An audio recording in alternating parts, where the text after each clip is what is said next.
quero falar com você sobre isso.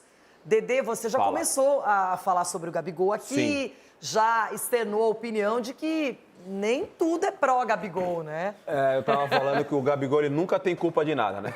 Nunca é a culpa dele, né? O lance do doping não foi minha culpa. Isso. O protocolo dos caras erraram, chegaram no horário atrasado, não deu tempo, eu tava me preparando pra treinar. Aí a foto que vazou dele com a camisa do Corinthians. Tiraram a foto. Cara, tiraram a foto. Camisa nova. Camisa nova, linda, por sinal. Camisa preta, linda. Isso é verdade. Mas não foi culpa dele, né? Teve uma...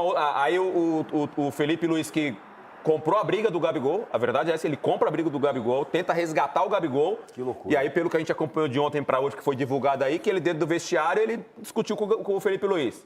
Que loucura. Então, assim, ele nunca tem culpa de nada. Na Inter de Milão não deu certo porque o clube italiano era o culpado. Eu acho que a diretoria do Flamengo também conduziu... Portugal, a mesma coisa. Acho que a diretoria conduziu de uma forma também equivocada. A história do Gabigol tá aí, não vai ser apagada jamais, mas que poderia ser um final diferente do que está sendo agora, poderia. Agora, Sgarbi, tem vários pontos aí. A questão toda é que, tecnicamente, a temporada dele foi a pior dos últimos anos. Muito apagado. Ah, mas não era titular. Injustamente, ou o Pedro não merecia ser titular também? Essa é a pergunta. Ah, mas quando entrou não fez gols. Por quê? Não sei, desmotivado, se sentindo deixado de lado pelo Tite, porque ele falou do Tite. Conquista a Copa do Brasil, o Flamengo, ele vai para o campo e ele vai lá e diz assim, eu tive um técnico que não me respeitou como jogador. E agora ele tem propostas, o Santos também quer contar com o futebol dele, o Cruzeiro está na parada.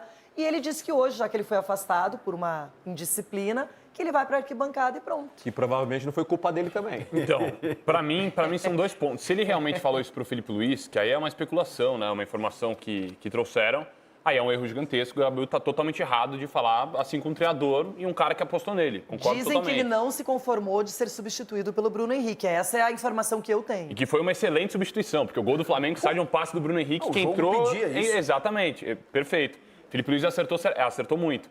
Para mim, a diretoria respeita o Gabigol em muitos momentos na temporada, inclusive agora, porque o Gabigol falou também da diretoria no final do título, e eles não aceitam crítica lá no Flamengo muitas vezes, né? Não aceitam crítica, uma diretoria que não aceita que o jogador fale, que o jogador externe as situações. Para mim, esse é um ponto também. Do Tite, para mim, o Gabigol tá certinho no que ele fala sobre o Tite. Para mim, o Gabigol foi desrespeitado no Flamengo. Porque quando o Tite, com todo respeito ao Carlinhos, que é um atleta profissional, claro, mas quando ele opta por colocar o Carlinhos e não o Gabigol, para mim, nitidamente, por conta de um problema pessoal entre os dois, que existe, e que todo mundo sabe que existe, aí o Tite está totalmente errado. Para mim é um erro gigantesco e já foi noticiado que eles tiveram alguns problemas com discussões. Gabizete. Não, Ronaldo, você que é Yurizete, você que é Yurizete. Você quer, fica na sua aí. Mas enfim, mas para mim o Gabigol, claro, se ele fez isso com o Felipe Luiz, um erro gigantesco, só que é um cara que é muito triste ver um ídolo como o Gabigol, que é um dos maiores ídolos da história do Flamengo, para mim o segundo, ser tratado dessa forma no final do contrato, a conduzir esse final de carreira dele no Flamengo dessa forma. Para mim é triste ver um ídolo sendo assim. No Corinthians também. No São Paulo também aceitaria, sabia? Se você sabia? quiser, ele pode estar lá. Aí você vai ser Gabizete, bebê. Agora, eu acho que vale relembrar. O que me chamou a atenção é que na coletiva falaram, o Gabigol acabou de comunicar que não fica no Flamengo. O Felipe Luiz, sério? Ele falou isso? Falou. Aí entrevistaram o Gerson, ele falou? Falou. Entrevistaram o Wesley. É mesmo? Ele vai sair? O Wesley falou, mano do céu. Sério? Vai sair. Então, ninguém... Bruno Henrique é a mesma coisa. Então, ele planejou, ficou na dele e planejou esse momento aí para dar essa notícia. Mas aí você entende porque ele fez uma festa particular da conquista do título, convidou os atletas e os atletas não foram. Os atletas foram na festa do clube.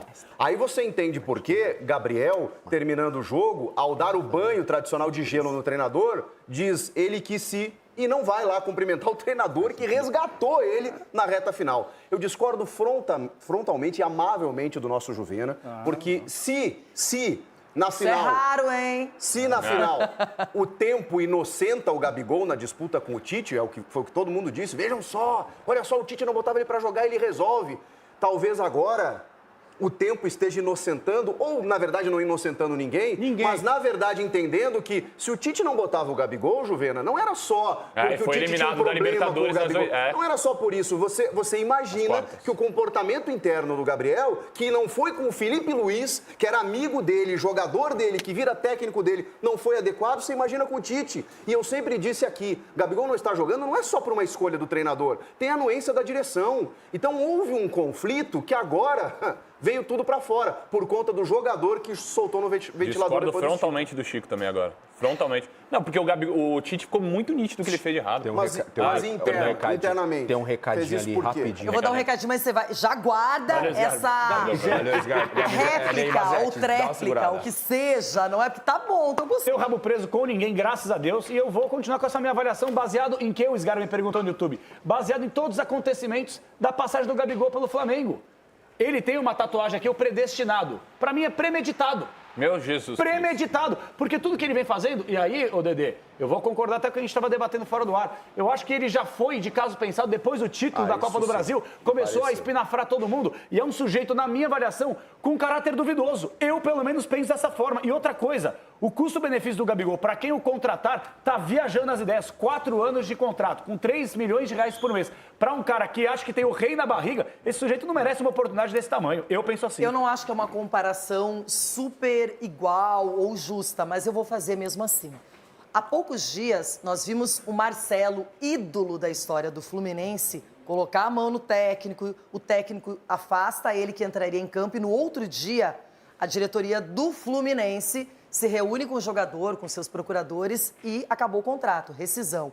O Gabigol passou por várias situações no Flamengo em que ele só não foi mandado embora ou só não foi deixado de lado porque ele é muito bom em campo, porque ele é ídolo e porque o que ele conquistou na história dele no Flamengo é muito pesado. Agora, se a gente fizer aquele famoso recorte do Chico Garcia para esse ano, a temporada dele, perto do que ele mesmo desenvolveu, é medíocre. Ano passado também. O Gabigol não fez nenhum gol na Copa do Brasil até a final. Nossa, mas o Gabigol fez os 2 gols na final. Claro, só que cada etapa de uma competição de mata-mata é importante. Se você não passar, você não chega na próxima. Então o Gabigol ele foi decisivo, mostrou que em finais realmente ele tem estrela. Agora, a temporada dele, a diretoria não pode ser tão massacrada no sentido de pensar, puxa, por esse ano o Gabigol merece 3 anos de contrato, salário aumentado. Então, é isso. Essa é a minha opinião, só isso. Pensando em termos práticos. Agora, que ele é ídolo, que ele tá na história, que ele vai ser sempre lembrado, isso ninguém vai apagar. Mas E que ele não desrespeitou deve, todo mundo, né? e ele não deve colaborar para apagar isso. Só que eu penso. Renovar ou não é uma opção, né, Rê? Você pode fazer essa conta do custo-benefício, vale a pena, se não vale.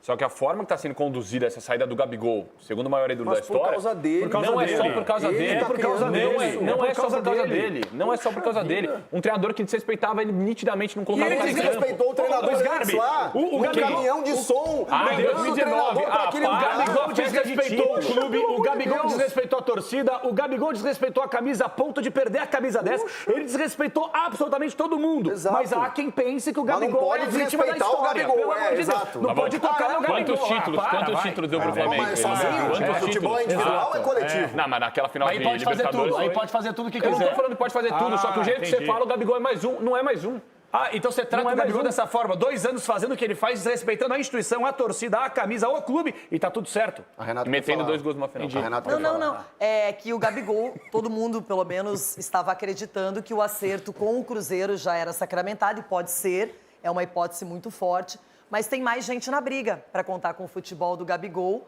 E aí a gente fala do Marcelo Teixeira, que é o presidente do Santos. Ele deu uma entrevista ao canal Sport TV dizendo o seguinte: o Gabigol é uma situação nítida, conversamos com a família, temos aproximação grande, quisemos saber de que maneira seria o futuro dele, entendemos o caso, buscamos alternativas de parceiros para viabilizar uma proposta. Coisa linda, Já hein? sabem os valores, as condições, o tempo de contrato. Aí, olha só, fizemos uma proposta a ele e ao pai. Eu conheço a família, conheço o Gabriel desde adolescente. Sei do caráter deles. Justamente Até por o saber, momento deveria não não me contratar. retornaram dizendo que irão para este ou aquele clube. Estamos aguardando a decisão. Justamente Eu por gosto conhecer do o caráter, Marcelo não deveria Teixeira, viu, contratar. Leandro? Eu sei que você gosta. Eu gosto do Marcelo Teixeira. É Enquanto papo não reto. assinar. Eu também gosto dele. Cara, enquanto não assinar, mas ele jogou limpo aí, o Marcelo Teixeira. Não, ele pretende, se der uma brecha... Ele né? jogou limpo, porque a gente, às vezes a gente ouve os presidentes falando assim, não tem proposta nenhuma, não. Não tem nada, e já tá tudo certo. Não. Parabéns, Marcelo. Não, nós vamos tentar, Parabéns pela nós vamos sinceridade. Eu vou, Muito eu bacana. vou na mesma linha do Denilson. Parabéns ao presidente do Santos. É assim Muito que tem que legal. fazer. Além de você ter um planejamento pro ano que vem, você tem que contar com os melhores jogadores. É o caso do Gabigol. Parabéns ao presidente Marcelo Teixeira do Santos. Agora, você acha que o Flamengo vai perder muito com a saída Então, vou te do contar uma Gabigol? fofoca. Eu vou contar pra eles que esses caras não merecem. Por Esses que caras. não? Esses caras Só não eu merecem. que mereço? Eu vou contar pra você, porque você é uma menina que estudou o ano todo, você passou de ano, você foi a The Best for One. Tem que marcar isso. Depois da Tree Obrigada. Competition. Faltou um título no futebol. Nem um título, meu Deus. Mais um. Tava indo bem, pô. Ainda dá. Mas isso aí não quer dizer nada. Isso aí não quer dizer nada. Mas é um detalhe, é um detalhe. Eu vou te contar uma fofoca, veio lá do Rio. Tá. A oposição pediu encarecidamente para o Gabigol esperar um pouco mais. Porque eles gostariam de conversar com o Gabigol. Porque o Gabigol é o quê? O patrimônio do clube. Porque ele está saindo de graça. E ele entendeu que o morador de virilha lá, o Marcos Braz. O Marcos Braz, desculpa. O Marcos Braz lá, ele não foi conversar, não foi no tete-a-tete com o cara. Então, a oposição, vendo essa brecha e entrando, tomando conta do que está acontecendo lá no Flamengo e valorizando a marca Flamengo, vai conversar com ele, porque a torcida quer o Gabigol. Já imaginou hoje ele na arquibancada, no meio da torcida do Flamengo? Isso é Claro claro. que eu tenho certeza que na hora que você agora. enxerga o Gabigol perto, todo mundo vai delirar. Eu não acho que terão críticas ou, enfim, não sei. Mas é uma coisa interessante, estou curiosa para ver esse momento aí. Chico Garcia. Vamos E lá. aí, tô curiosa.